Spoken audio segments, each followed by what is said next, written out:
अभी हाल ही में जो महिंद्रा फाइनेंस एनबीएफसी कंपनी में जो दुर्घटना हुई, जहां पे एक प्रेग्नेंट लेडी को अपनी जान गंवानी पड़ी और उस वजह से सेबी ने कई सारे सख्त एक्शन लिए और उसका पूरा प्रेशर एनबीएफसी में आया। तो हम पूरा डिटेल देखने वाले हैं इस पर्टिकुलर वीडियो में कि एग्जैक्टली क्या हुआ, सेबी का क्या व्यू है, नंबर 1। नंबर 2, एनबीएफसीज में फ्यूचर में क्या प्रेशर आ सकते हैं और क्यों आ सकते हैं, उसके पीछे का क्या लॉजिक है, वो सारी चीज़ें हम इस वीडियो में देखेंगे। सबसे पहली चीज़, झारखंड में अभी हाल ही में आई थिंक फ्राइडे को ये चीज़ हुई थी, जहाँ पे एक फैमिली ने लोन लिया हुआ था महिंद्रा फाइनेंस से, और जो थर्ड पार्टी रिकवरी एजेंट होते हैं वो वहाँ पे रिकवर करने के लिए गए और वहाँ पे उन्होंने उनका ट्रैक्टर जब्त करने की कोशिश की और उसी पूरे प्रोसेस में वहाँ पे उस लेडी की ट्रैक्टर के नीचे आकर के जान चली गई। इमीडिएटली सेबी ने ये बोला कि थर्ड पार्टी रिकवरी बंद, खास करके महिंद्रा फाइनेंस के लिए, और इसका रिएक्शन तुरंत स्टॉक्स पे मिला, जहाँ पे 8% स्टॉक नीचे आ गया। अब सिर्फ महिंद्रा फाइनेंस नीचे नहीं है, एनबीएफसी के और भी स्टॉक्स तुरंत के तुरंत नीचे आने लगे। अब उसका सिंपल रीज़न ये है कि ज़्यादातर जो एनबीएफसीज हैं वो ये थर्ड पार्टी मॉडल पे काम करते हैं। जो उनके रिकवरी एजेंट हैं वो थर्ड पार्टी वाले होते हैं, वो कंपनी के एम्प्लॉय नहीं होते।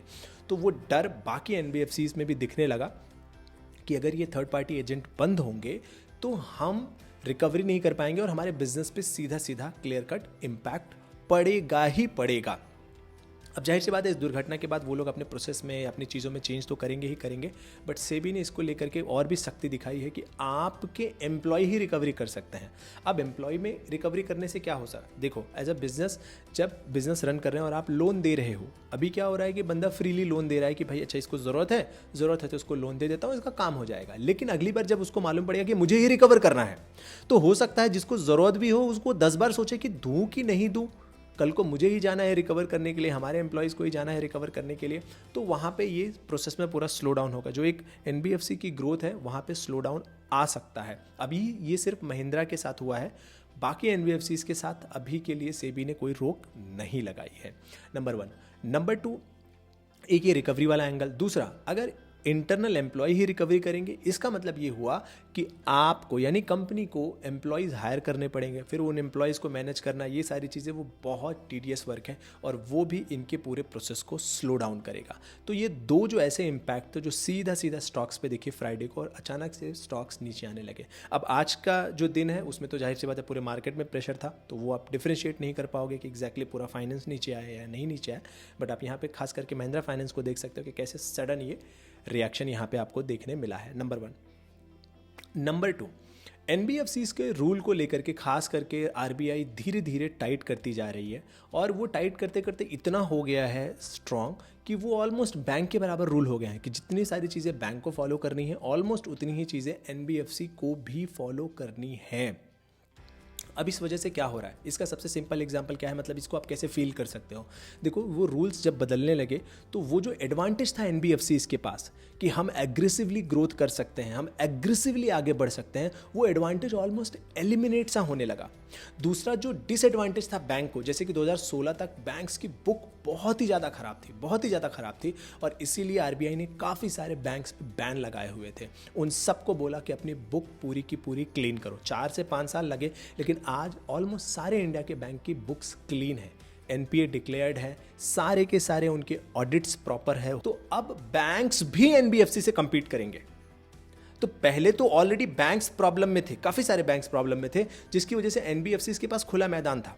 लेकिन अब बैंक्स का अगर सिस्टम अच्छा हो रहा है तो एनबीएफसी के लिए क्लियर कट कंपटीशन आ गया। अब वो कंपटीशन आने के बाद आप खुद सोचो, पहले एटलीस्ट उनको रूल का एडवांटेज था, एनबीएफसी को रूल का एडवांटेज था, अब वो भी एडवांटेज खत्म हो गया कि आरबीआई ने काफी सारे रूल्स ऑलमोस्ट सेम कर दिए, बैंक के बराबर, स्ट्रिक्ट कर दिया बैंक के बराबर। इसकी वजह से एचडीएफसी बैंक और एचडीएफसी लिमिटेड मर्ज हो रहे हैं। पहले एचडीएफसी लिमिटेड के पास एडवांटेज था एज ए एनबीएफसी होने का कि ही कैन गो एग्रेसिव, लेकिन अब जब रूल ही बराबर हो रहे हैं तो एचडीएफसी से इसकी यार मतलब फिर दोनों को अलग अलग क्यों मैनेज करना, सीधा एक में मर्ज करते हैं और एक ही में मैनेज करते हैं। तो अगर आप इस पूरे मर्जर को समझना चाहते हो, जिसमें मैंने एक डिटेल वीडियो बनाया, आप आराम से इसको देख सकते हो, आपको पूरा समझ में आएगा कि ये क्यों मर्ज हो रहे हैं, क्या रीजंस हैं।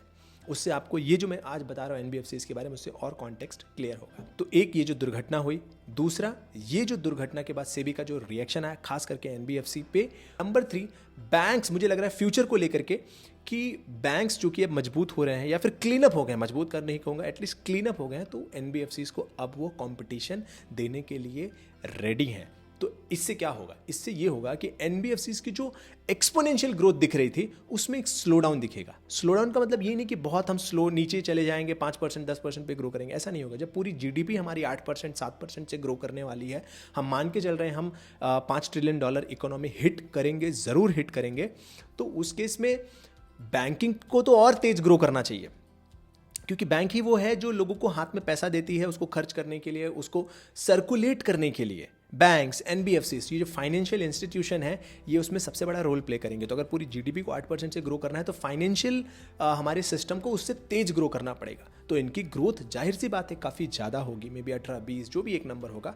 लेकिन अभी जो इनकी ग्रोथ है, वो जो पिछले 10 सालों में जो ग्रोथ मिली है, हो सकता है उस पर एक बेसिक सा स्लो डाउन दिखाई दे। तो ये जो 2 खतरे थे, ये मुझे आपको बताना था कि किस तरीके से जैसे गवर्नमेंट की पॉलिसीज़ बदलती हैं तो सेक्टर वाइज कैसे बदलाव होता है, कैसे एक सेक्टर को एडवांटेज और दूसरे सेक्टर को डिसएडवांटेज होने लगता है।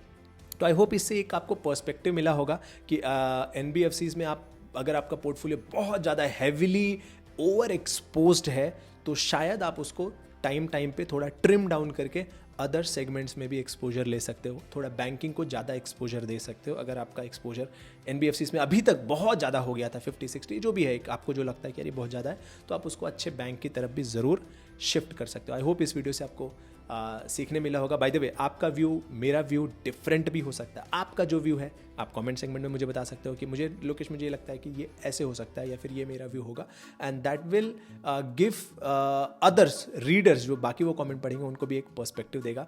सो मिलते हैं नेक्स्ट वीडियो में। Thank you so much and जय हिंद।